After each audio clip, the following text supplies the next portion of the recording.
கணவன் மனைவி எப்போ பார்த்தாலும் அவங்க ரெண்டு பேருக்கும் இடையில சண்டை வந்துக்கிட்டே இருந்தது. இதில் என்ன ஆச்சரியங்கிறீங்களா? நான் அதுக்காக சொல்ல வரல, இது வேறு விஷயம்.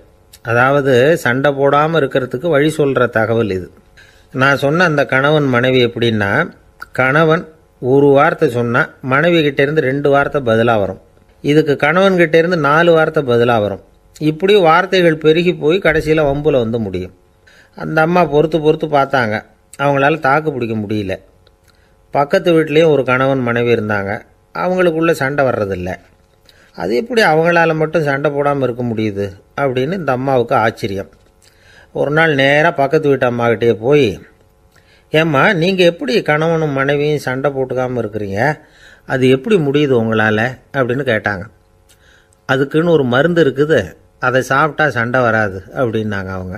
சரிங்க, அந்த மருந்தை அவர் சாப்பிட மாட்டேன்னு சொல்லிட்டா என்ன பண்ணுறது அப்படின்னு கேட்டிருக்கிறாங்க இவங்க. அந்த மருந்து அவருக்கு இல்லைம்மா, உனக்கு தான் அப்படின்னாங்களாம் அவங்க. அப்படியா, அப்படின்னா கொடுங்க, ரொம்ப நல்லதாக போச்சு. அதை எப்படி சாப்பிட்றதுங்கிற விவரத்தையும் சொல்லுங்கள், எங்கே அது கிடைக்குங்கிறதையும் சொல்லுங்கள், வாங்கிக்கிறேன் அப்படின்னு கேட்டாங்களாம் இவங்க.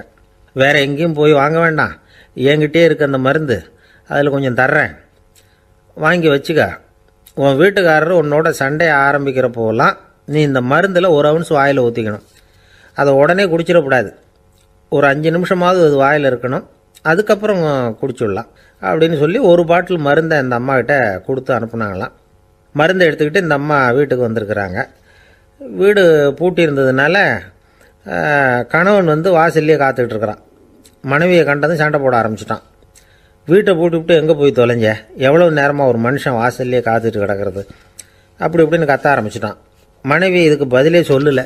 அந்த அம்மா பேசாமல் வீட்டை திறந்தாங்க, சமையல் அறைக்குள்ளே போனாங்க, 1 ounce மருந்தை வாயில் ஊற்றிக்கிட்டாங்க. அன்னைக்கு சண்டை வந்து மேற்கொண்டு வளரவே இல்லை, நின்றுட்டுது. மருந்து பரவாயில்லை. அதுக்கப்புறம் பல சந்தர்ப்பங்களில் சண்டை வரும் போல் இருக்கிறப்போலாம் இந்த மருந்து அதை நிறுத்தியிருக்கு.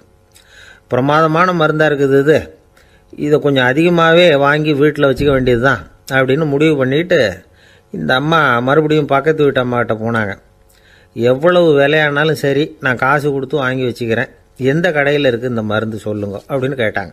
இந்த மருந்துக்கு விலையே கிடையாதுங்க, இலவசமாகவே கிடைக்கும்னாங்களாம் அவங்க. அது எப்படி விலை இல்லாமல் இதை விற்க முடியுது அப்படின்னு கேட்டாங்களாம் இவங்க. அது மருந்தாக இருந்தால் தானே விலை வைக்கிறதுக்கு, அது வெறும் தண்ணி தானே அப்படின்னாங்களாம்.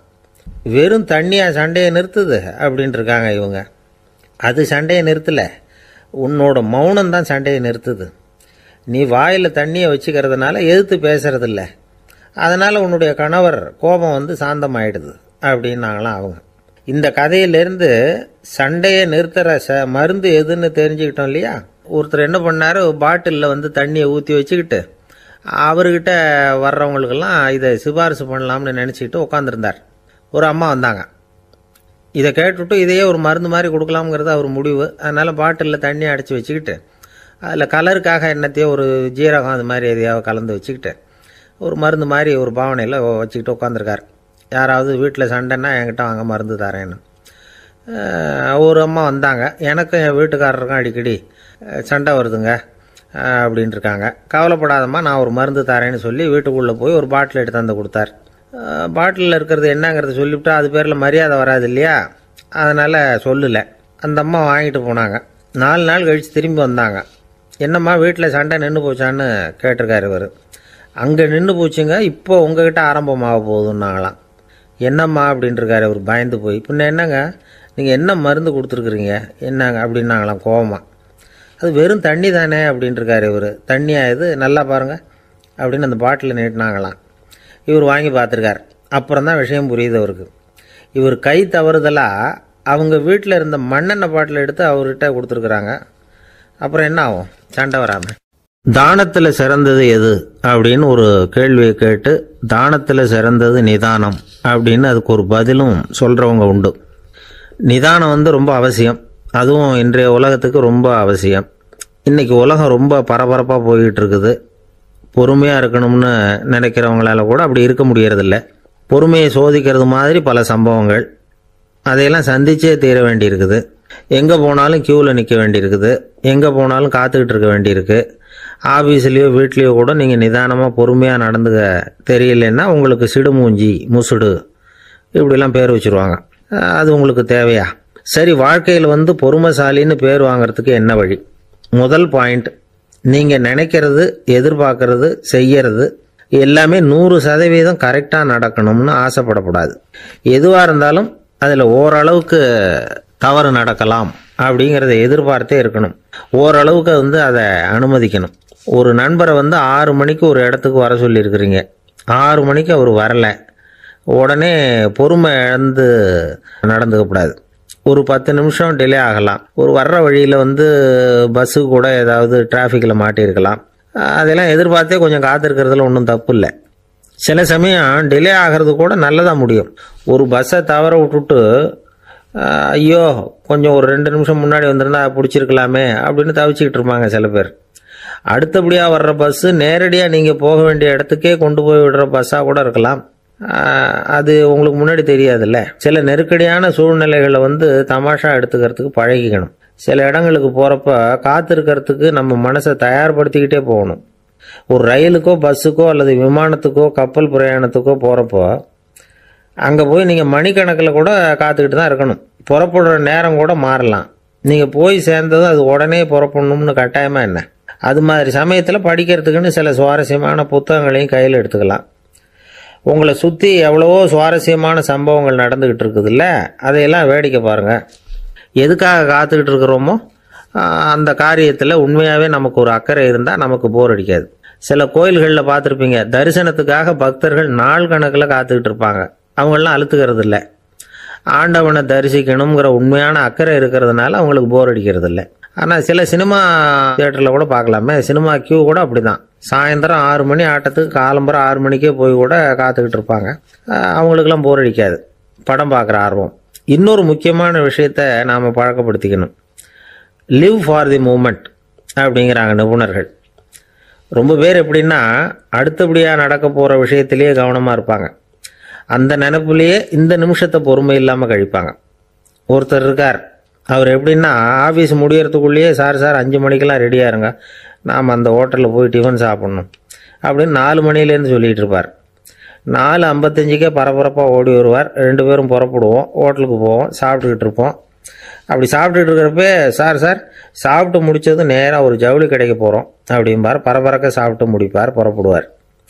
ஜவுளி கடையில் அவசரமாக சீக்கிரம் பில் போடுங்க சார், சினிமாவுக்கு நேரம் ஆகிடும்பார். சினிமா தியேட்டரில் உட்காந்து அடுத்தபடியாக எங்கே டின்னர் சாப்பிட்றதுன்னு யோசனை பண்ணிகிட்டு இருப்பார்.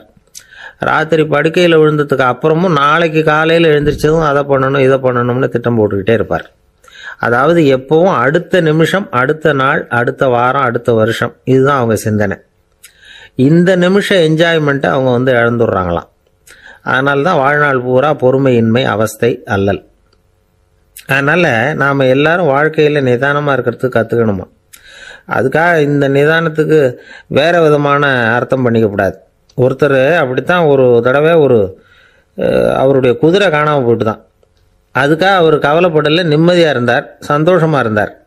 என்ன சார் இது, உங்கள் குதிரை திருட்டு போயிட்டுதுங்கிறீங்க, நீங்கள் கவலைப்படாமல் இருக்கிறீங்களே அப்படின்னு கேட்டாங்களாம். அதுக்கு அவர் சொல்லியிருக்கார், நல்ல வேலை சார், கட்டியிருந்த குதிரை காணாமல் போயிருக்குது. நான் அது மேலே உட்காந்துருக்கிற சமயம் அது காணாமல் போயிருந்ததுன்னா, திருட்டு போயிருந்ததுன்னா நானும் சேர்ந்துல காணாமல் போயிருப்பேன் அப்படின்னாராம். எவ்வளவு நிதானமான ஆள் பாருங்கள். ஒரு ஊரில் ஒரு மன்னர் இருந்தார். ஒரு நாள் அவருடைய அரசவைக்கு ஒரு ஓவியன் வந்தான். அவன் சீனா தேசத்திலிருந்து வந்தவன், தாவோ சிந்தனையாளன். அவன் அங்கே மன்னர் முன்னாடி நிற்கிறான். யாரும் செய்ய முடியாத ஒரு காரியத்தை என்னால் செய்ய முடியும்னா. இவன் இப்படி சொன்னதை கேட்டதும் ஏற்கனவே அங்கே இருந்த அரசவை ஓவியன் ஒருத்தனுக்கு கோபம் வந்துட்டுது. இதோ பாரு, இப்படிலாம் பேசக்கூடாது, நான் வேணும்னா உன்னுடைய சவாலை ஏற்றுக்கிறேன் அப்படின்னா. நாம் 2 பேரும் ஓவியம் தீட்டுவோம், அதை பார்த்துட்டு நம்ம 2 பேரில் யார் சிறந்த ஓவியன் அப்படிங்கிறத மன்னரே தீர்மானம் செய்யட்டும், என்ன சொல்கிற அப்படின்னு கேட்டான் அவன். அவனும் சரின்னு ஒத்துக்கிட்டான். போட்டி ஆரம்பமாச்சு. அரசர் அவங்களுக்கு 2 சுவர்களை ஒதுக்கி கொடுத்தார். 6 மாத காலம் அவகாசம் கொடுத்தார். 2 ஓவியர்களும் அவங்கவுங்க வேலையை ஆரம்பித்தாங்க. இரவு பகலாக வேலை செய்ய ஆரம்பிச்சுட்டாங்க. 6 மாதம் முடிஞ்சது. அரசர் பார்த்தார். முதல்ல தன்னுடைய அரசவை ஓவியர் தீட்டி இருந்த ஓவியத்தை பார்த்தார். ரொம்ப பிரமாதமாக இருந்தது, பாராட்டினார். இதோ பாரு, உன்னுடைய ஓவியம் அற்புதமா இருக்கு, உயிரோட்டம் உள்ளதா இருக்குது, கலையின் உச்சமே இதுதான், இதை விட சிறந்த ஒரு ஓவியத்தை வேற யாராலையும் படைக்க முடியாது அப்படின்னார். அதுக்கப்புறம் அந்த சீன ஓவியன் கிட்ட போனார். எங்க உன்னுடைய ஓவியம்னு கேட்டார். திரைச்சீலையை விலக்கி விட்டு பாருங்கன்னா மன்னர் அந்த திரைச்சீலையை விளக்குனார். உள்ள ஓவியம் இருக்க வேண்டிய இடம் கண்ணாடி மாதிரி தெரிஞ்சுது. அவன் அந்த 6 மாச காலமா அந்த சுவரை தேய்ச்சி தேய்ச்சி கண்ணாடி மாதிரி ஆக்கி வச்சிருக்கிறான். அதுக்கு நேரா எதிர் சுவரில் அரசவை ஓவியம் தீட்டின ஓவியம் இருக்கு. அது எதிரில் இருந்த இந்த கண்ணாடியில பட்டு பிரதிபலிக்குது. மன்னர் யோசனை பண்ண ஆரம்பிச்சார். அப்புறம் அந்த சீன ஓவியனை பார்த்து கேட்டார், இதோ பாரு, நீ என்னுடைய ஆளை தோற்கடிச்சுட்ட அப்படிங்கிறதுல சந்தேகம் இல்லை, ஆனாலும் எங்களை ஏமாத்தி இருக்கிற, எந்த ஓவியமும் நீ வரையிலையே அப்படின்னார். அரசே, இதுதான் உண்மையான ஓவியம், உயிருள்ள ஓவியம். இது மனோபாவங்களை பிரதிபலிக்கும், மாறுகின்ற காலங்களை அப்படியே காட்டும் அப்படின்னா அந்த சீன ஓவியன். கையால வரைகிற ஓவியங்கள்ல சலனம் இல்லை, கண்ணாடி அப்படி கிடையாது, சக்தியின் ஓட்டம் அதுல எப்பவும் இருந்துகிட்டே இருக்கும், கண்ணாடி மட்டுமே ஜீவன் உள்ள ஓவியமா இருக்க முடியுங்கிறத அந்த சீன ஓவியன் தெரிஞ்சு வச்சிருந்தான். ஏன்னா அவன் ஒரு தாவோ சிந்தனையாளன். ஒவ்வொரு குழந்தையும் இந்த கண்ணாடியோட தான் பிறக்குது. ஆனா நாம என்ன செய்யறோம்னா ஓவியங்களை கண்ணாடி மீது பதிப்பிச்சு விடுறோம். கண்ணாடி நம்மளை பிரதிபலிக்குது. நம்முடைய அழகோ அவலட்சணமோ கண்ணாடியை பாதிக்கிறது இல்லை. ஏன்னா அதுக்கு மனம் கிடையாது. கடந்து போன வினாடியை பத்தி அது சிந்திக்கிறது இல்லை. அடுத்த கணத்தை பத்தின எதிர்பார்ப்பும் அதுகிட்ட கிடையாது. அதுதான் பற்றற்ற நிலை. மனிதனுக்கு தேவைப்படுறது அதுதான். கண்ணாடி கிட்ட இருந்து நாம கற்றுக்கொள்ள வேண்டிய பாடம் இது. வாழ்க்கையில மனிதர்களை நேசிக்கலாம், உலகின் அழகையெல்லாம் பிரதிபலிக்கலாம், ஆனா எதையும் பற்றி கொண்டு விடக்கூடாது அப்படிங்கிறது பெரியவர்கள் அறிவுரை. துயரம்ங்கிறது பற்றுக்களின் சாயை. கண்ணாடி முன்னாடி நிக்கிறப்போவெல்லாம் நமக்கு இந்த ஞாபகம் வரணுமா. ஒரு குடும்ப தலைவர் ஒரு நாள் காலையில விடிஞ்சு எழுந்திரிச்சதும் சத்தம் போட்டார். யார் இந்த கருங்குரங்கு படத்தை என் ரூம்ல கொண்டாந்து மாட்டி வச்சது அப்படின்னு கத்தினார். சமையல் கட்டில இருந்து மனைவி பதில் சொன்னாங்க, தூக்க கலக்கத்துல உளராதீங்க, நல்லா பாருங்க, அது படம் கிடையாது, முகம் பார்க்கிற கண்ணாடி அப்படின்னாங்க. ஒரு ஊர்ல ஒருத்தர் இருந்தார், ரொம்ப நல்லவர், யாருக்காவது ஏதாவது கொடுத்துக்கிட்டே இருப்பார், கொடையாளி. தினமும் யாராவது ஒருத்தருக்கு ஏதாவது கொடுக்கலன்னா அவருக்கு தூக்கம் வராது, அப்படி ஒரு பழக்கம். அது மட்டும் இல்லை, அவர் கொடுக்கறது அடுத்தவங்களுக்கு தெரியாது, அவ்வளவு ரகசியமா அதை கொடுப்பார். வலது கை கொடுக்கறது இடது கைக்கு தெரியக்கூடாதுன்னு சொல்லுவாங்கல்ல, அது மாதிரி அவர். ஒரு நாள் ராத்திரி அவர் ஏற்கனவே தயாரா கட்டி வச்சிருந்த பணம் முடிச்ச கையில எடுத்துக்கிட்டு வீட்டை விட்டு வெளியில வந்தார். தெருவில் இறங்கி நடந்தார். இன்னைக்கு யாருக்கு தர்மம் செய்யறது அப்படின்னு யோசனை பண்ணிட்டு இருட்டில் நடந்து வந்துகிட்டு இருக்கிறார். யாரோ ஒருத்தர் எதிரில் வர்றது மாதிரி தெரிஞ்சுது. உடனே அவர் கிட்ட போனார். தன்கிட்ட இருந்த பணம் முடிச்ச அவசரமா அவர் கையில திணிச்சுட்டு திரும்பி வந்துட்டார். அப்பாடா, ஒரு வழியா யாருக்கும் தெரியாம இன்னைக்கு தர்மம் பண்ணியாச்சு அப்படிங்கிற மகிழ்ச்சி, மன நிறைவு அவர் முகத்துல. நிம்மதியா தூங்கினார். அப்புறம் எழுந்திரிச்சார். மறுநாள் காலையில ஊரு பூரா ஒரே பேச்சு. என்ன பேச்சுன்னா, நேற்று ராத்திரி ஒரு திருடன் கையில யாரோ பணத்தை கொடுத்துட்டு போயிருக்கிறாங்க அப்படின்னு எல்லாரும் பேசிக்கிட்டு இருக்கிறாங்க. இதை கேள்விப்பட்டதும் அந்த பெரியவருக்கு ரொம்ப வருத்தமா போச்சு.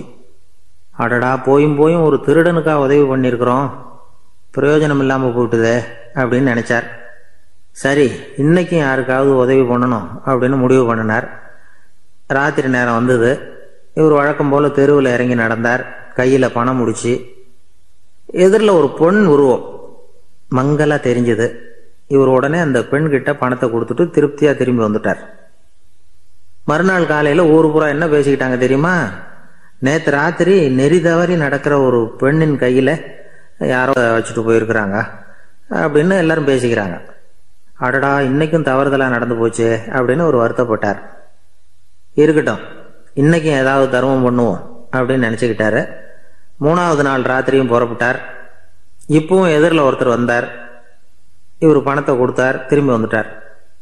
மறுநாள் மக்கள் என்ன பேசிக்கிட்டாங்கன்னா, நேற்று ராத்திரி ஒரு செல்வந்தர் கையில யாரோ பணத்தை கொடுத்துட்டு போயிருக்கிறாங்க அப்படின்னு பேசிக்கிட்டாங்களாம். அவருக்கு ரொம்ப வருத்தமா போயிட்டுது. என்ன இது, தினம் இப்படி ஆகிட்டு இருக்குதே அப்படின்னு நினைச்சுக்கிட்டே படுத்து தூங்கினார். அன்னைக்கு ராத்திரி ஒரு கனவு. அந்த கனவுல இறைவன் சொன்னாராம், இதோ பாருப்பா, நீ கொடுத்த தர்மம் வீணா போயிடல, உங்ககிட்ட பணம் வாங்கின அந்த திருடன் திருந்திட்டான், அந்த பொண்ணும் திருந்திட்டா, அந்த செல்வந்தனும் கொடையாளி ஆயிட்டான், எல்லாருக்கும் உதவி பண்ண ஆரம்பிச்சுட்டான் அப்படின்னு சொன்னாராம். இந்த கதையை சொன்னவர் யாருன்னா நபிகள் நாயகம். இதுல உள்ள கருத்து என்னன்னா, நல்ல மனசோட தர்மம் பண்ணுனா அது வீணா போறதில்லை. இன்னொரு கருத்து, தர்மம் தன்னை மட்டுமல்ல அடுத்தவங்களையும் தீமையிலிருந்து காப்பாற்றும். இதுதான் நாம புரிஞ்சுக்க வேண்டியது. இந்த காலத்திலயும் இது மாதிரி சில சம்பவங்கள் நடக்கிறது உண்டு.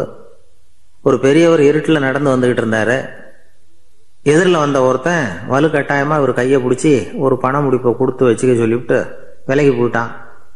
பெரியவருக்கு ஆச்சரியம், இந்த காலத்திலயும் இப்படி வலது கை கொடுக்கறது இடது கைக்கு தெரியக்கூடாதுன்னு நினைக்கிற கொடையாளிகள் உண்டு போல இருக்கு அப்படின்னு யோசனை பண்ணிக்கிட்டே நடந்தார். கொஞ்ச தூரம் போயிருப்பாரு. அதுக்குள்ள அதே ஆள் திரும்பி வந்தான். கொடுத்த பண முடிப்பை திருப்பி கொடுங்க அப்படின்னு கேட்டு வாங்கிட்டான். இவருக்கு ஒன்றும் புரியல. ஏன் இப்படி பண்றேன்னார். அது ஒன்றும் இல்லைங்க, கொஞ்ச நேரம் இதை உங்ககிட்ட கொடுத்து வச்சிருந்தேன் அவ்வளவுதான் அப்படின்னா. ஏன்னு கேட்டார்.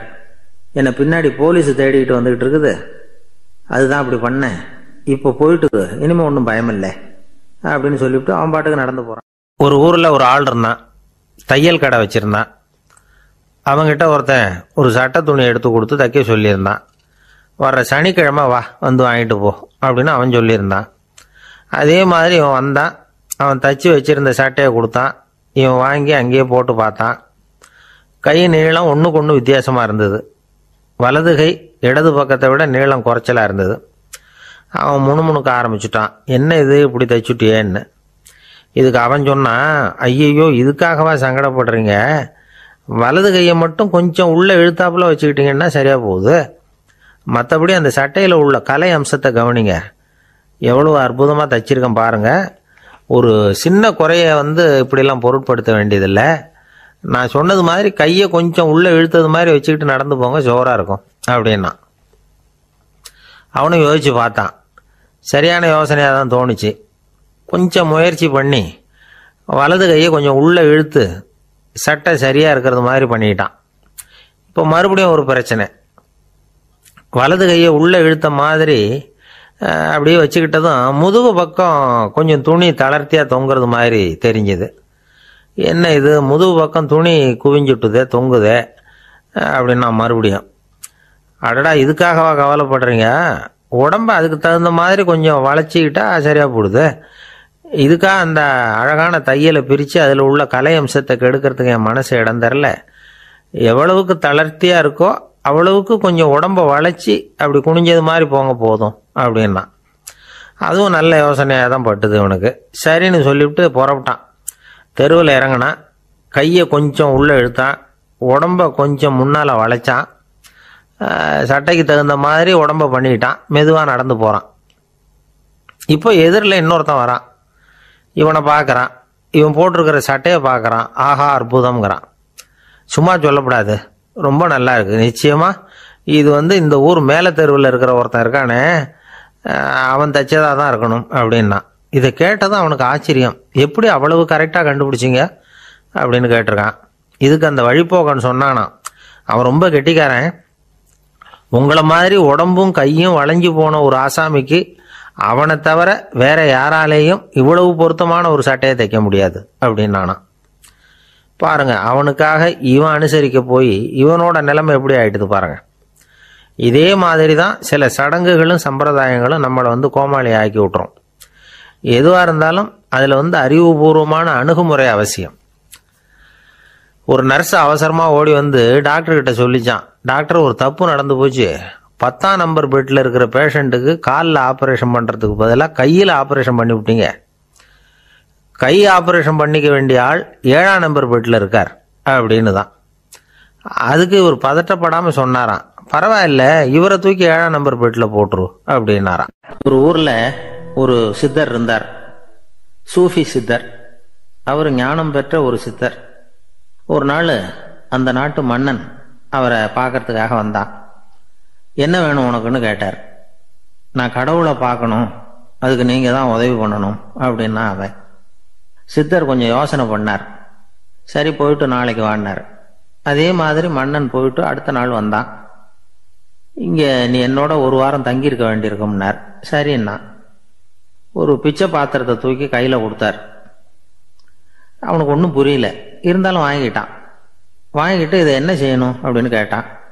இதை ஒன்றும் செய்ய வேணாம், இதை எடுத்துக்கிட்டு பக்கத்தில் உள்ள கிராமங்களுக்கு போ, வீடு வீடாக பிச்சை எடுத்துக்கிட்டு வா. அப்படி வந்த பிறகுதான் உனக்கு சாப்பாடும் ஓய்வும் கிடைக்கும். ஒரு வாரம் இப்படி செய், அதுக்கப்புறம் 8வது நாள் நாம கடவுளை பற்றி யோசிக்கலாம் அப்படின்னார். இப்படி இவர் சொன்னதை கேட்டதும் அந்த அரசனுக்கு அதிர்ச்சி ஆயிட்டுது. ஒரு மாதிரி ஆயிட்டான். தன்னுடைய சொந்த நாட்டில் சொந்த குடிமக்கள் கிட்ட போய் பிச்சை எடுக்கிறதா அப்படின்னு யோசனை பண்ணி பார்த்தான். அதுக்கப்புறம் மெதுவா அவன் அந்த சித்தரை பார்த்தான். ஐயா, சொந்த நாட்டிலேயே பிச்சை எடுக்கிறதுன்னா எனக்கு ஒரு மாதிரியா இருக்கு, வெக்கமா இருக்கு. நான் வேணும்னா வெளி தேசத்துல எங்கேயாவது போய் பிச்சை எடுக்கவா அப்படின்னு கேட்டான். இதுக்கு அந்த சித்தர் ஒரு சம்மதிக்கலை. இதோ பாரு, உன்னால பிச்சை எடுக்க முடியலன்னா பேசாம திரும்பி அரண்மனைக்கே போயிடு, அதுக்கப்புறம் கடவுளை பத்தி எல்லாம் பேசுறதுக்கு என்னை தேடிட்டு வரக்கூடாது அப்படின்னு விட்டார். மன்னன் தயங்கினான், இருந்தாலும் மனசை சரி பண்ணிட்டு சம்மதிச்சான். சரிங்க, ஒரு வாரம் இங்க தங்குறேன், நீங்க சொல்றது மாதிரி பக்கத்து கிராமங்களுக்கு போறேன், வீடு வீடா பிச்சை எடுக்கிறேன், வர்றேன் அப்படின்னா. ஒரு வாரம் தெரு தெருவா பிச்சை பாத்திரத்தோட அலைஞ்சான். சொந்த ஊர்ல சொந்த குடிமக்கள் கிட்ட பிச்சை எடுத்தான். 7 நாள் முடிஞ்சது. 8வது நாள் அந்த சித்தர் மன்னனை கூப்பிட்டார். இப்படி வாழ்னார். வந்தான். இனிமே நீ கடவுளை பத்தி என்கிட்ட கேட்கலாம்னார். இனிமே கேட்கறதுக்கு ஒண்ணுமே இல்லை சுவாமின்னா இவன். ஒரு வார காலம் பிச்சை எடுத்த பிறகுதான் கடவுளை காண முடியும் அப்படின்னு நான் கனவு கூட காணவில்லைன்னா. அப்படின்னா நீ பிச்சை எடுத்த காலத்துல அப்படி என்னதான் நடந்தது அப்படின்னு கேட்டார் அவரு. சுவாமி, ஒரு வார காலம் பிச்சை எடுத்ததுல என்னுடைய ஆணவம் அழிஞ்சுட்டுது. அது இப்போ இருக்கிற இடமே தெரியல. இப்ப அதை காணவே காணோம். பிச்சைக்காரனா இருந்தப்போ பெற்றதை மன்னனாக இருக்கும்போது பெற முடியாதுங்கிறத புரிஞ்சுக்கிட்டேன் அப்படின்னா மன்னன். அடக்கம் பிறந்தவுடன் தெய்வீக கதவுகள் திறந்து கொள்ளுகின்றன அப்படிங்கிறார் ஓஷோ. நம்மால் ஒருத்தன் ஆணவம் அழியணுங்கிறதுக்காக ஒரு திருவோட்டை எடுத்துக்கிட்டு தெரு தெருவா பிச்சை எடுக்க ஆரம்பிச்சான். என்ன, தெய்வீக கதவுகள் திறந்துதா அப்படின்னு கேட்டார் ஒருத்தர். தெய்வீக கதவு திறக்கிறதுக்கு முன்னாடியே எங்க வீட்டு கதவு சாத்திக்கிட்டுதுன்னா. என்னடா சொல்றேன்னார். இனிமே வீட்டுக்குள்ளேயே வர வேணாம், இதையே தொழிலா வச்சுக்கோ அப்படின்னு எங்க வீட்டுல சொல்லிவிட்டாங்க சார் அப்படின்னா. பிரம்மத்தை அறிந்தவன் பிரம்மமாகிறான் அப்படின்னு ஒரு பெரியவர் பேசினார் ஒரு கோவில்ல. தைத்திரிய உபனிஷத்து அப்படி சொல்லுதான். இதை கேட்கும் பொழுது நமக்கு ஒரு சந்தேகம் வரும். அது எப்படி? பிரம்மத்தை அறிந்தவன் பிரம்மம் ஆகிறான்னா, சிங்கத்தை அறிந்தவன் சிங்கம் ஆகிறானா, தோசையை அறிந்தவன் தோசை ஆகிறானா? இப்படிப்பட்ட சந்தேகம் நமக்கு வர்றதுல ஒன்றும் ஆச்சரியம் இல்லை. இது இயற்கை. இதுக்கும் அந்த பெரியவரே பதில் சொல்றார். சிங்கம் வேற, நாம வேற. அதனால சிங்கத்தை அறிந்தவன் சிங்கம் ஆக மாட்டான். ஆனா பிரம்மம் வேற, நாம வேற இல்லை. அதனால பிரம்மத்தை அறிந்தவன் பிரம்மம் ஆகிறான் அப்படிங்கிறது அவரோட விளக்கம். மனிதன் அவன்தான் தான் பிரம்மங்கிறது தெரியாதனால தான் அதை வேற எங்கேயோ தேடிட்டு இருக்கிறான். கடைசியில் அது தான் தாங்கிறது புரிஞ்சுக்கிற பொழுது அவன் பிரம்மம் ஆயிடுறான். இதை விளக்கறதுக்கு ஒரு உபநிஷத்து கதையே இருக்கு. நமக்கு தெரிஞ்ச கதை தான், ஆனால் அதை வேற விதமான அர்த்தத்தில் விளையாட்டாக சொல்லிட்டு இருக்கிறோம். ஒரு சமயம் ஒரு 10 நண்பர்கள் ஒரு காட்டு வழியாக போய்கிட்டு இருக்கிறாங்க. குறுக்க ஒரு நதி, அதை கடந்து அடுத்த பக்கம் போகணும். எல்லாரும் ஒரு வழியாக கடந்து அடுத்த கரைக்கு போய் சேர்ந்துட்டாங்க. அங்கே போய் சேர்ந்ததுக்கு அப்புறம் எல்லாரும் பத்திரமா வந்து சேர்ந்துட்டோமா அப்படின்னு தெரிஞ்சுக்கிறதுக்காக எண்ணி பார்க்குறான் அந்த கூட்டத்து தலைவன். அவங்க மொத்தம் 10 பேர். ஆனால் அவன் எண்ணி பார்க்குறப்போ 9 தான் வருது. ஏன்னா அவன் தன்னை விட்டுவிட்டான். எதிரில் நிற்கிறவங்கள மட்டுமே எண்றான். ஐயோ 10வது ஆள் எங்கேங்கிறான், பதறான். சரி நீ இரு, நான் எண்ணி பார்க்குறேன்னு சொல்லிவிட்டு இன்னொருத்தன் வந்து எண்றான். அவனும் தன்னை விட்டுட்டு எண்றான். 9 தான் வருது. எல்லாரும் கொய்யோ முறையோன்னு கத்த ஆரம்பிச்சிட்டாங்க. அந்த சமயத்தில் ஒரு பெரியவர் அந்த பக்கமாக வர்றார். என்ன விஷயம்னு விசாரிக்கிறார். 10வது ஆள் 6 அடிச்சுட்டு போட்டுது அப்படின்னு சொல்லி இவங்க அழறாங்க. சரி அழாதீங்க அப்படின்னு சொல்லி அந்த தலைவனை பார்த்து இப்படி வாங்குறார். வர்றான். இப்போ எனக்கு முன்னாடி ஒரு தரம் எண்ணு பார்க்கலாம்ங்கிறார். 1 2 3ன்னு ஆரம்பித்து 9ல் வந்து முடிக்கிறான். உடனே பெரியவர் நீ தான் அந்த 10வது ஆள் அப்படிங்கிறார். இது உண்மை. நாம தான் அது. நாம தான் நம்மளை வேற எங்கேயோ தேடிட்டு இருக்கிறோம். நாம எங்கேயோ தேடிட்டு இருக்கிறோமே, அந்த பிரம்மம் நாம தான். இப்படி ஒரு பெரிய உண்மையை விளக்கறதுக்காக தான் அப்படி ஒரு கதை சொல்லப்பட்டது. ஆனால் அதை நாம் வேறு விதமாக வேடிக்கையாக உபயோகப்படுத்திக்கிட்டு இருக்கிறோம். எப்படி தெரியுமா? ஒரு ஆத்தங்கரையில் ஒரு 10 பேர் மூழ்கிக்கிட்டே நின்றுக்கிட்டு இருந்தாங்களாம். அந்த பக்கமாக வந்த ஒருத்தன், ஏன் இப்படி மூழ்கிக்கிட்டு நிற்கிறீங்கன்னு கேட்டிருக்கிறான். எங்களுக்கு நீச்சல் தெரியாது, நாங்கள்லாம் அடுத்த கரைக்கு போய் சேரணும் அப்படின்னு நாங்களாம். சரி, நாங்கள் விட்டுட்டு போய் விடுறேன். எல்லாரும் அக்கறைக்கு போய் சேர்ந்த உடனே ஆளுக்கு ₹1 வீதமாக மொத்தம் ₹10 எனக்கு கொடுக்கணும் அப்படின்ட்டுருக்கான் இவன். சரின்னு ஒத்துக்கிட்டாங்க. இவன் ஒவ்வொருத்தராக கையை பிடிச்சி மெதுவாக ஆற்றுல இறக்கி அழைச்சிட்டு போயிட்டான். 9 பேரை கரை சேர்த்துட்டான். 10வது ஆள் பாதி ஆற்றுல போயிட்டு இருக்கிறப்போ திடீர்னு வெள்ளம் வந்துட்டுது. புடி நழுவி போச்சு. கையை விட்டுட்டான். வெள்ளம் அடிச்சுட்டு போட்டுது. அழைச்சிட்டு வந்தவன் நீச்சல் அடித்து தடுமாறி கரைக்கு வந்து சேர்ந்துட்டான். கரையில் இருந்தவங்களுக்கு இந்த விஷயம் தெரியாது. இருந்தாலும் இவன் உடம்பு பூரா நனைஞ்சி கொஞ்சம் அதிகமாக மூச்சு வாங்க நின்றுக்கிட்டு இருந்தானா, ஏன் இப்படி மூச்சு வாங்குது, என்ன விஷயம் அப்படின்னு கேட்டாங்களாம். அதுக்கு இவன் கொஞ்சமாக அலட்டிக்காமல் சொன்னானா, வேற ஒன்றும் இல்லை, நீங்கள் கொடுக்க வேண்டிய ₹10 ₹1 குறைஞ்சி போச்சு, அவ்வளவுதான் அப்படின்னானா. ஒரு ஊரில் ஒருத்தர் இருந்தான். ஏதோ ஒரு சின்ன அலுவலகத்தில் வேலை பார்த்துக்கிட்டு இருந்தான். ரொம்ப ஏழை. வர்ற கொஞ்சம் வருமானத்தை வச்சு வாழ்க்கையை ஓட்டிகிட்டு இருந்தான். ஒரு நாள் தெரு வழியாக அவன் நடந்து வந்துக்கிட்டு இருக்கிறான். தெருவில் ஒரு காசு கிடந்தது. அதை பார்த்துட்டான். அது குனிஞ்சு எடுத்தான். அது ஒரு பழங்கால காசு. அந்த காசு நடுவில் ஒரு துளை இருந்தது. அதாவது துளையிட்ட நாணயம். பழங்காலத்தில் புழக்கத்தில் இருந்த ஒரு நாணயம் அது.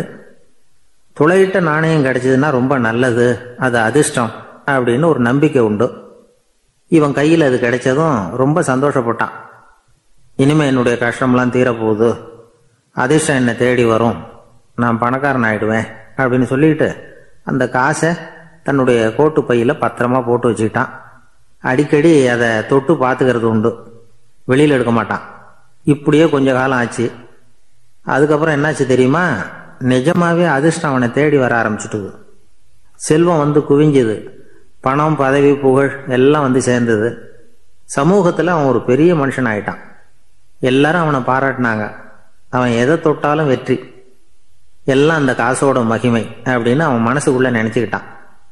தினமும் காலையில் அந்த கோட்டை போட்டுக்கிட்டு தான் வெளியில் கிளம்புவான். புறப்படுறதுக்கு முன்னாடி கோட்டு பாக்கெட்டை தொட்டு பார்த்துக்குவான், உள்ளே காசு இருக்கா அப்படிங்கிறத உறுதிப்படுத்திக்குவான். அதுக்கப்புறம் தான் வெளியில் கிளம்புவான். இப்படியே பல வருஷம் ஓடி போச்சு. ஒரு நாள் அவனுக்கு அந்த ஆசை வந்துட்டுது. அதாவது அந்த துளையிட்ட நாணயத்தை எடுத்து கண்ணால் பார்க்கணும் அப்படின்னு. காலையில் சாப்பிட்டுக்கிட்டு இருந்தான். அப்போ தன்னுடைய மனைவி கிட்ட சொன்னான், ரொம்ப நாளைக்கு அப்புறம் என்னுடைய அந்த நாணயத்தை இன்னைக்கு வெளியில் எடுத்து பார்க்க போறேன்னா. என்னத்துக்கு அது, இப்போ அதை பார்க்க வேணாமே அப்படின்னு மெதுவாக இழுத்தாங்க அந்த அம்மா.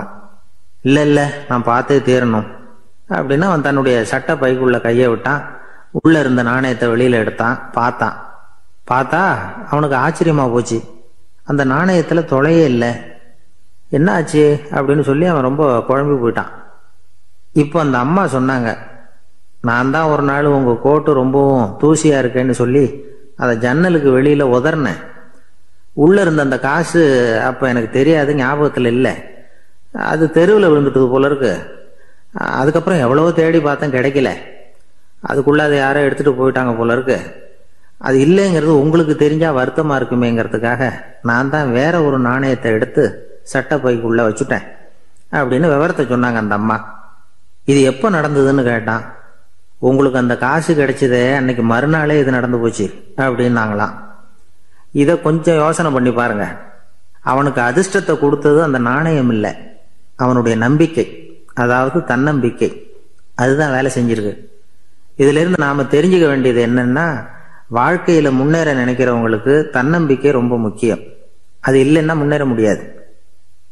ஒருத்தன் சொன்னானா, நான் எப்பவுமே என்னதான் சார் நம்புவேன், மற்றவங்கள நம்ப மாட்டேன். நேற்றுக்கு பாருங்க, திடீர்னு 10 பேர் என்ன அடிக்க வந்துட்டாங்க, நான் ஒருத்தனாவே அதை சமாளித்தேன் அப்படின்றான் ரொம்ப பெருமையா. அது எப்படின்னு கேட்டாங்களாம். ஒரே ஓட்டமா அங்கேருந்து ஓடி வந்துட்டேன் அப்படின்னா. ஜெருசலேம் அங்கே உள்ள ஒரு தேவாலயம். அதில் உள்ள பலிபீடத்தின் முன்னாடி ஒரு பெட்டி உண்டு. அது காணிக்கை பெட்டி. ஆலயத்துக்கு வர்றவங்க பிரார்த்தனை பண்ணிவிட்டு திரும்பி போகிற சமயத்தில் அந்த பெட்டியில் காணிக்கை போடுவாங்க. அவங்களால எவ்வளவு முடியுமோ அவ்வளவு போடுறது வழக்கம். அவங்கவுங்க வசதிக்கு தகுந்த மாதிரி போடுவாங்க. வசதி உள்ளவங்களாக இருந்தாலும் சரி, வசதியே இல்லாத வறியவர்களாக இருந்தாலும் சரி, ஆலய காணிக்கை பெட்டியில் காசு போடுறது அவங்களுக்கு ரொம்ப பெருமையான ஒரு செயல். ஒரு சமயம் இயேசு தம்முடைய சீடர்களோடு அந்த ஆலயத்துக்கு வரார். அங்க உட்காந்து ரொம்ப நேரம் வழிபாடு பண்ணிட்டு இருக்கிறார். சீடர்களும் அந்த ஜபத்துல கலந்துக்கிட்டாங்க. வழிபாடு முடிஞ்சுது. இயேசு உட்கார்ந்துருக்கிறார். காணிக்கை பெட்டியில காசு போடுறவங்கள கவனிக்கிறார். சீடர்களும் அதையே கவனிச்சுக்கிட்டு இருக்கிறாங்க. ரொம்ப பேர் வரிசையா வந்தாங்க. அவங்களால முடிஞ்ச அளவுக்கு காசு போட்டுட்டு அவங்க பாட்டுக்கு போய்கிட்டு இருக்கிறாங்க. வசதியானவங்க நிறைய பேர் வந்தாங்க. அதுக்கு மத்தியில வயசான ஒரு அம்மா, அவங்களும் வந்து காசு போட்டுட்டு போறாங்க. இப்போ இயேசு தன்னுடைய சீடர்கள் பக்கம் திரும்பினார். ஒரு கேள்வி கேட்டார்.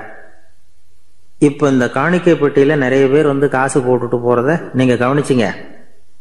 இன்னைக்கு இந்த காணிக்கை பெட்டியில ரொம்பவும் அதிகமா காசு போட்டது யார் அப்படின்னு கேட்டார். முதல்ல வந்தார ஒரு பெரிய மனுஷன், அவர் தான் அதிகமா போட்டார் அப்படின்னாரு ஒருத்தர்.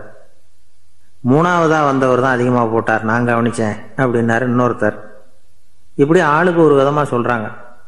கடைசியா இயேசு சொன்னாராம், இன்றைக்கு அந்த பெட்டியில அதிகமா காசு போட்டவங்க அந்த வயசான அம்மா தான் அப்படின்னாராம். சீடர்களுக்கு ஒன்றும் புரியல. அந்த அம்மா ரொம்பவும் ஏழையாச்சே, அவங்க எப்படி அதிகமா காணிக்கை செலுத்த முடியும் அப்படிங்கிறது அவங்க சந்தேகம். இயேசு விளக்குனார். நிறைய பேர் வந்தாங்க, நிறையவே காசுகள் போட்டாங்க, அது உண்மைதான். ஆனாலும் அந்த அம்மா என்ன பண்ணாங்க கவனிச்சிங்களா? வந்தாங்க, தன்னுடைய காசு பைய திறந்தாங்க, அப்படியே கொட்டுனாங்க. அதுல இருந்தது 2 காசுகள் தான். அந்த 2 காசும் காணிக்கை பெட்டியில விழுந்துட்டுது. மற்றவங்கெல்லாம் தங்கள்கிட்ட இருந்த செல்வத்தின் ஒரு சிறு பகுதியை எடுத்து பெட்டியில போட்டாங்க. ஆனா இந்த அம்மா தன்கிட்ட என்ன இருந்ததோ அதை அப்படியே போட்டுட்டாங்க. தன்னுடைய பிழைப்புக்காக வச்சிருந்த அவ்வளவையும் இழக்கிறதுக்கு தயாராயிட்டாங்க. அவ்வளவு தாராள மனசு அவங்களுக்கு. அதனால அவங்க செலுத்தின காணிக்கை தான் அளவுல அதிகம் அப்படின்னார். விலை மதிப்பில்லாத முத்து புதையல் ஒருத்தனுக்கு கிடைக்க போகுதுன்னு வச்சுக்கோங்க. அதன் மதிப்பை உணர்ந்தவன் என்ன பண்ணுவான்? அதை அடையறதுக்காக தன்கிட்ட இருக்கிற எதையும் கொடுக்கறதுக்கு தயாரா இருப்பான் இல்லையா? அது மாதிரிதான் இதுவும் அப்படின்னார். உலக மதிப்பீடுகளை துரும்பா தூசியா மதிச்சு அதையெல்லாம் உதறி விடுகிறவன் இறையருள் அப்படிங்கிற இணையில்லாத செல்வத்தை பெறுகிறான் அப்படிங்கிறது இதுல உள்ள கருத்து. இறைவனுக்காக இழப்பதுன்னா துன்பப்படுகிறவர்களுக்காக, ஏழைகளுக்காக, ஏதுமற்றவர்களுக்காக இழப்பது அப்படின்னு அர்த்தம். உங்கள் அயலானுக்கு நீங்கள் என்ன உதவி செய்தாலும் அதை எனக்கே செய்கிறீர்கள் அப்படின்னு இயேசு சொல்லியிருக்கிறார். அடுத்தவங்களுக்கு உதவணுங்கிற குணம் இன்னைக்கு ரொம்ப குறைஞ்சு போச்சு. ஒருத்தன் வாழைப்பழத்தோல் வழுக்கி கீழே விழுந்துட்டான். பக்கத்துல இருந்த நண்பன் உடனே இவனை தூக்கிக்கிட்டு போய் ஆஸ்பத்திரியில சேர்த்துட்டான். அதுக்கப்புறம் சொன்னான், நீ அந்த வாழைப்பழத்தோல்ல காலை வைக்க போறத முன்னாடியே நான் கவனிச்சுட்டேன் அப்படின்னானா. அப்படின்னா அப்பவே நீ எனக்கு உதவி செஞ்சிருக்கலாமே அப்படின்னானா அவன். நான் டாக்டருக்கு உதவலாம்னு நினைச்சுட்டேன் அப்படின்னா இவன். ஒரு நாள் ஒரு நண்பரை சந்திச்சேன். உங்க வீடு எதுன்னு உங்களுக்கு தெரியுமா சார்ன்னு. அவர் என்ன ஒரு மாதிரியா பார்த்தார். அப்புறம் சொன்னார், தெரியும் அப்படின்னாரு. சரி, உங்க தொலைபேசி எண் உங்களுக்கு தெரியுமான்னு. அதுவும் தெரியும்னார். உங்க மனைவி மக்கள் யார் யாருன்னு உங்களுக்கு தெரியுமான்னு கேட்டேன். என்ன ஒரு மாதிரியா பார்த்தார். அப்புறம் சொன்னார், அதுவும் தெரியும் சார் அப்படின்னார். சரி, நீங்க யாருன்னு உங்களுக்கு தெரியுமான்னு கேட்டேன். இப்பதான் அவர் முழிக்க ஆரம்பிச்சார். அவர் மட்டும் அப்படி இல்லை, நாம எல்லாருமே அப்படிதான். எதிரில் நிக்கிறது யாருங்கிறது தெரியும், நாம யாருன்னு நமக்கு தெரியாது. உண்மையிலேயே நாம யார்? இந்த கேள்விக்கான பதில தான் வாழ்க்கை பூரா நாம தேடிட்டு இருக்கிறோம். புத்தர் என்ன சொல்றாரு தெரியுமா? நீங்க கடவுளை பத்தி கவலைப்பட தேவையில்லை, உங்களை பத்தின கவலை உங்களுக்கு இருந்தா போதும் அப்படிங்கிறார். நான் யார், எனக்கு ஏன் இந்த கவலை அப்படின்னு உங்களை நீங்களே கேட்டுக்குங்க அப்படிங்கிறார். நாம ஏன் கடவுளை படைச்சோம்? அது ஒரு நழுவல் முயற்சியா, அதாவது தன்னிடமிருந்து தானே தப்பிக்கிற ஒரு முயற்சியா. இப்படிதான் அதை சொல்றாங்க அறிஞர்கள்லாம். மக்கள் பொய்யான பிரச்சனைகள்ல ஆர்வமா இருக்கிறாங்க, அதுக்கு தீர்வு காணவும் முயற்சி பண்றாங்க. கடவுளை பத்தி விவாதிக்க எல்லாருக்கும் விருப்பம், தன்னுடைய சுயம் பற்றிய பிரஜையே இருக்கிறது இல்ல. ஆகக்கூடிய விஷயம் என்னன்னா, கடவுள் சமாளிப்புக்கு பயன்படுத்தப்படுகிறார். மனவியல் என்ன சொல்லுது தெரியுமா? கடவுள், சொர்க்கம், மறுபிறவி இதை பத்தி எல்லாம் பேச ஆரம்பிக்கிறவங்க யார் தெரியுமா? போருக்கு போறவன், துன்பத்துல சிக்கி கஷ்டப்படுறவன், நோய் படுக்கையில விழுந்தவன், இவங்க தான். நாம அனுபவத்திலேயே பாக்குறோமே இதையெல்லாம். கடவுளை துணைக்கு கூப்பிடுறவங்க யாருன்னு கவனிச்சு பாருங்க. பரீட்சை எழுத போறவன், வேலை தேடி அலையிறவன், பண நெருக்கடியில் இருக்கிறவன், விபத்துல சிக்கிக்கிட்டவன், இவங்கெல்லாம் தான். தேர்வில் வெற்றி பெற்றதும் அவரை துணைக்கு கூப்பிடுறதில்ல, வேலை கிடைச்சதும் அவர் துணை தேவைப்படுறதில்ல. ஏன் இப்படி? கொஞ்சம் யோசனை பண்ணி பாருங்க. துன்பம் வருகிற போது அந்த துன்பத்தை தவிர்க்க வேண்டிய நிலையில அதிலிருந்து நழுவி போறதுக்காக பிரார்த்தனை தேவைப்படுது. எல்லாம் நல்லபடியா நடக்கிறப்போ பிரார்த்தனை செய்யறது இல்ல. புத்தருடைய வழி என்ன தெரியுமா? அந்த வழியில கடவுளும் கிடையாது, பிரார்த்தனையும் கிடையாது. புத்தர் செய்தது இதைத்தான். அதாவது கடவுள்கிட்ட இருந்து மனிதனையும், மனிதன் கிட்ட இருந்து கடவுளையும் அவர் விடுவித்தார். புத்த மதம் என்ன சொல்லுது தெரியுமா? கடவுள் பிரச்சனை அல்ல, மனிதன் தான் உண்மையான பிரச்சனை அப்படின்னு சொல்லுது. உங்களை நீங்க நல்லா தெரிஞ்சுக்கிட்டா போதும், நீங்களே கடவுள் ஆயிடுவீங்க அப்படிங்கிறது தான் புத்த மதம். அதனால நமக்கு தேவை உள்முக பயணம். நான் யார் அப்படிங்கிற கேள்வியோட உள்ள போகணும். அங்க போனாதான் தெரியும் நான் அப்படின்னு அங்க யாருமே இல்லைங்கிறது. இதெல்லாம் புத்தர் சொல்லுகிற ஒரு தத்துவம். தத்துவம்னு சொன்னாவே நமக்கெல்லாம் அதை புரிஞ்சுக்கிறது கஷ்டம்தான். நம்ம பொறுத்த வரைக்கும் தத்துவம்ங்கிறதுல 2 வகை உண்டு. ஒன்னு தத்துவம், இன்னொன்னு மகா தத்துவம். தத்துவம்னா என்ன தெரியுமா? கேட்கறவங்களுக்கு புரியப்படாது, அதுதான் தத்துவம். மகா தத்துவம் என்னன்னா சொல்றவங்களுக்கும் புரியப்படாது. அந்த வகையில பார்த்தா இன்று ஒரு தகவலும் ஒரு மகா தத்துவம் தான். எனக்கு தெரிஞ்ச ஒருத்தர் இருக்கார். அவரு ஒரு பெரிய காவல்துறை அதிகாரி, ரொம்ப கண்டிப்பானவர். அவரை கண்டாவே எல்லாரும் பயப்படுவாங்க. அப்படிப்பட்டவர் வீட்டுக்கு போனா அப்படியே அடியோட மாறிடுவார். அங்க போய் பாத்தீங்கன்னா குழந்தைகளோட குழந்தையா அவர் விளையாடிட்டு இருப்பார். அலுவலக சமயத்துல பாத்தீங்கன்னா குதிரை முதுகுல அவர் உட்கார்ந்துருப்பார். வீட்டுல பாத்தீங்கன்னா அவர் முதுகுல குழந்தை உட்காந்துருக்கும். அவரு குதிரை மாதிரி போயிட்டு இருப்பார். இது எப்படிங்க முடியுது உங்களால அப்படின்னு கேட்டாங்க.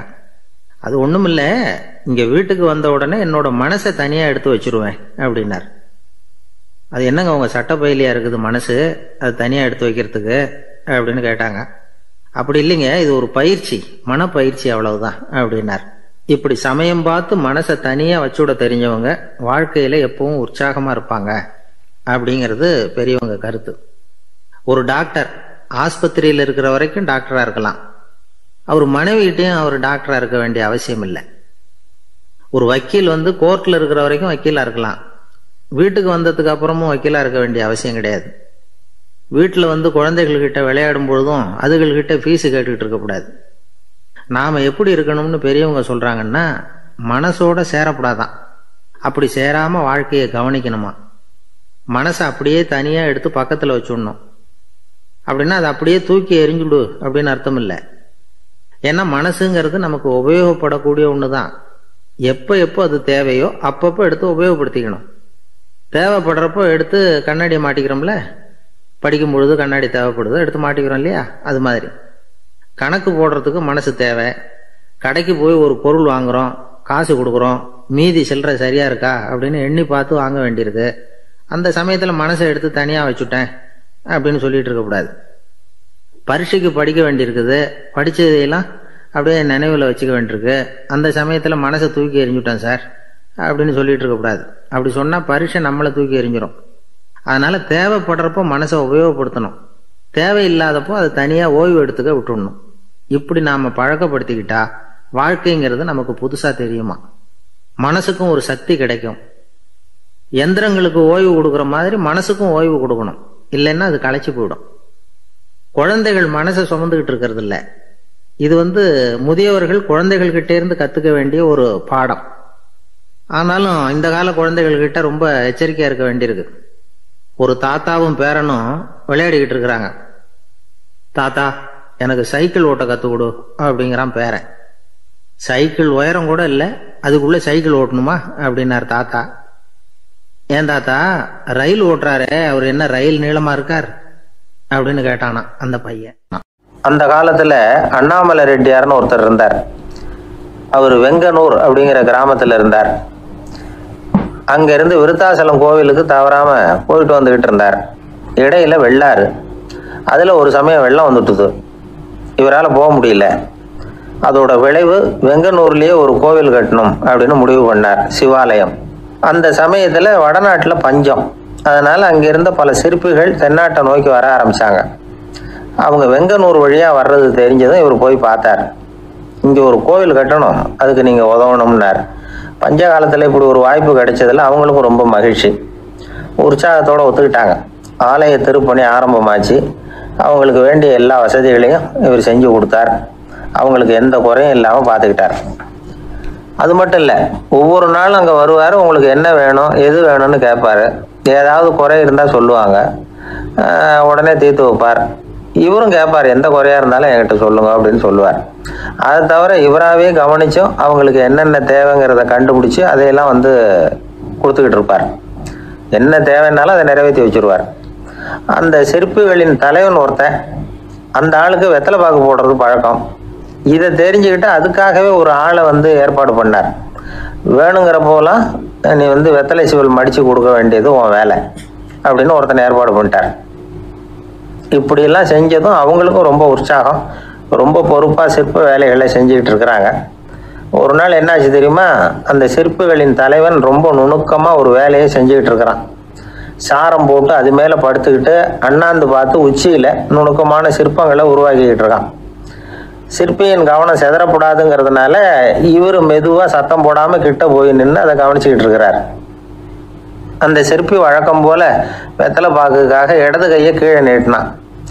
அந்த சமயம் பார்த்து அவருக்கு தாம்பூலம் கொடுக்குறவன் அங்கே இல்லை, எங்கேயோ போயிருக்கிறான். அண்ணாமலை ரெட்டியார் என்ன பண்ணார் தெரியுமா? தனக்காக கொடுக்கப்பட்ட தாம்பூலத்தை வாங்கி சிற்பியின் கையில் கொடுக்குறார். அவன் வாங்கி போட்டுக்கிட்டான். இது என்ன இன்னைக்கு வெத்தலை சீவல் வேற மாதிரி இருக்குது, வாசனை தாம்பூலமாக இருக்குது அப்படின்னு யோசனை பண்ணிட்டு கீழே திரும்பி பார்க்குறார். பார்த்தா ரெட்டியார் மறுபடியும் சிற்பி கை நீட்டும் பொழுது கொடுக்கறதுக்காக தாம்பூலத்தை மடித்து வாங்கி வச்சுக்கிட்டு தயாராக நிற்கிறார். சிற்பிக்கு அதிர்ச்சி. உடனே பொத்துன்னு கீழே குதிச்சான். ஐயா, என்ன இது நீங்களா அப்படின்னா. இவர் சொன்னார், நான் ஒன்றும் தப்பு பண்ணலையே, உன்னுடைய கை புண்ணியம் செஞ்ச கை, கோயில் கட்டுற கை, அந்த கைக்கு தாம்பூலம் கொடுக்கறதுல என்ன தப்பு அப்படின்னாராம். ஏற்கனவே பஞ்சத்தில் அடிபட்டு வந்த எங்களை நீங்கள் ஆதரிச்சதே பெரிய விஷயம். இந்த செயல் என்னை ஒரு பெரிய கடனாளி ஆகிவிட்டது. ஐயா, எங்களுக்கு உணவு உடை இதை மட்டும் நீங்கள் கொடுத்தா போதும், ஊதியம்னு எதுவும் வாங்க மாட்டோம் அப்படின்னு நானும். அந்த சிற்பி எவ்வளோ வற்புறுத்தியும் எதுவும் வாங்கிக்கலையாம். இந்த செய்தியை தமிழ் தாத்தா டாக்டர் ஊவேசா சொல்லியிருக்கிறார். அந்த காலத்தில் எப்படிப்பட்டவங்கெல்லாம் வாழ்ந்துருக்கிறாங்க பாருங்க. இந்த காலத்தில் ஒருத்தர் கோவில் கட்டினார், வேலை செய்கிற எல்லாருக்கும் சாப்பாடு போடுவார். சிற்ப வேலை செஞ்சுட்டு சாப்பிட வர்ற ஒவ்வொருத்தர் கையையும் அன்பாக பிடிச்சி முத்தம் கொடுத்து உள்ளே அனுப்புவார். அந்த கைகளுக்கு நீங்கள் கொடுக்குற மரியாதை அது அப்படின்னு கேட்டாங்க. அது இல்லைங்க, ஏற்கனவே முதல் பந்தியில் சாப்பிட வந்தவன் மறுபடியும் வர்றானான்னு கண்டுபிடிக்கிறதுக்காக கையை பிடிச்சி மோந்து பார்க்குறேன் அப்படின்னாராம் அவர்.